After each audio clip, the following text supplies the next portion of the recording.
Launching website yang menyajikan update informasi Nanas Prabuku digelar di Hotel Nikita, Kota Prabu Mulih, Rabu siang.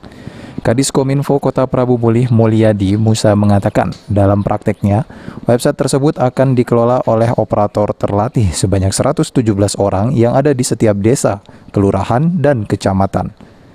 Hadirnya website Nanas Prabuku diharapkan dapat mendorong masyarakat setempat agar tetap melakukan sejumlah inovasi dari sisi ekonomi, pendidikan, lingkungan, hingga pemberdayaan masyarakat.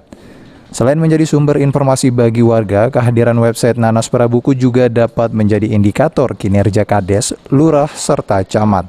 Informasi masalah pendidikan, keamanan, pariwisata, kemudian kuliner, UMKM ada di situ. Nah, yang disampaikan Pak Wali tadi, bahwa ini harus terus update. Nah, siapa yang update? Tugas operator. Jadi operator desa kelurahan itu harus terus. Informasi sekolah, informasi kesehatan, mereka harus terus. Jadi masyarakat termasuk pimpinan bisa lihat.